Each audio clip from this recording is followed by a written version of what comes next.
What's up, Hockey Town? I'm here with Red Wings legend, Chris Chelios. Chris, how's it going over there? Where are you at? I'm in my place in California. I think this is probably the best place I could get away. Uh, Pretty rural area, so it doesn't change a whole lot. We're lucky, we got some good weather here. So I'm hoping the weather gets good for you guys so everybody get outside and get some peace of mind here. But everything's good. Everybody's healthy.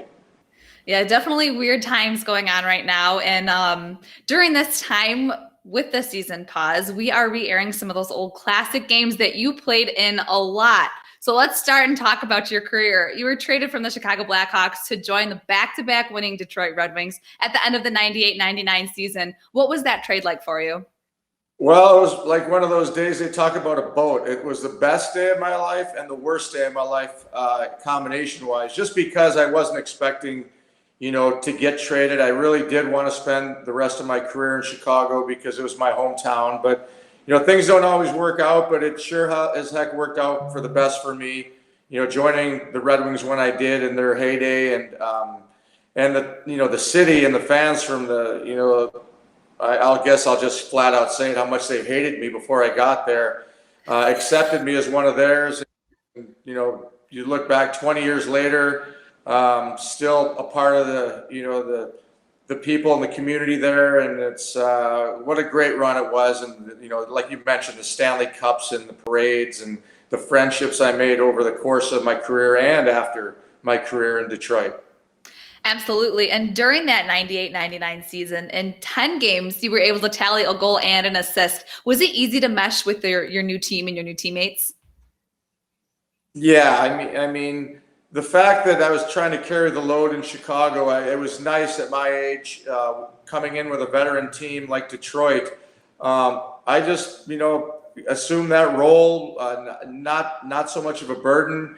Getting to watch Nick Lidstrom and all these other greats, Murph, Izzy, Sergey, the list goes on. But, like I said, it was just a relief to be able to just fit in nicely and be that role player with very little pressure other than to, win the cups because of what happened, the two previous years, with Detroit Red Wings, winning those first two Stanley Cups.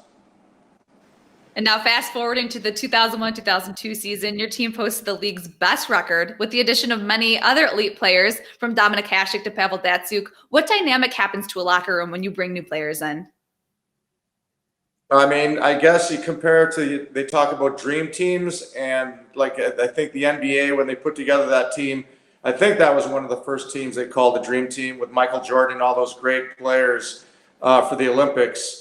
I don't think, because of that cast of players, you mentioned Robitaille and Pershani, Izzy, Dominic, Hully, Nick, all the Hall of Famers and potential Hall of Famers like Pav, to get them in one team in a room, and then obviously to follow through and finish like we did and win the Stanley Cup. It was a year that I'll never forget, and a team I don't think I'd ever be able to top that group of players and what we accomplished as a team.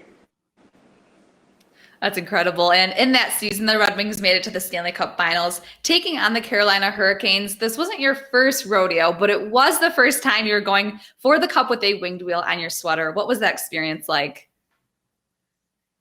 I mean, the pressure, obviously, of especially losing that first game in overtime at home.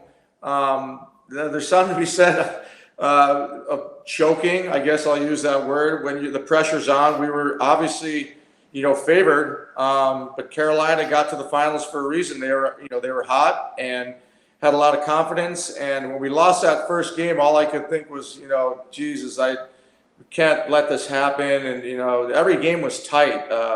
And obviously the turning point was that triple overtime game when Igor got that goal in triple overtime. And then, my mindset was there's no way we're going to lose this series. Coming back home, a chance to win it at home, which, I hadn't done in my career. So, but it got a little scary, when we lost that first game and realizing if we don't win that second game, our backs would be against the wall. But again, with that group of guys and the leadership and, the Izzy at the helm, it was great and a relief to finally win after 17 years not winning the cup. It was amazing. It really was.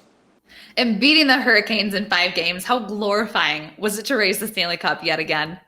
Yeah, I mean, I never, I won it in '86 in Montreal, and unfortunately, it wasn't so much of a tradition, getting the cup and skating around the rink, each player with it after you'd won on the ice. So I never actually got a chance to do that when we won in Montreal. I just felt as a rookie or second year guy, out of respect, I let Bob Gainey, Larry Robinson, the veteran guys, do that. So I couldn't wait to get a hold of that thing. And Sergey, fortunately, Sergey was the first one to figure out to take it for a real big lap. I just did a kind of a short one through the neutral zone, but Sergey took it, and it took him a good minute to get around the ice. So he led the charge with that one, and I think everybody after that followed him did the same thing. But God, what a great feeling, and especially in front of the hometown fans. No one's ever going to forget it.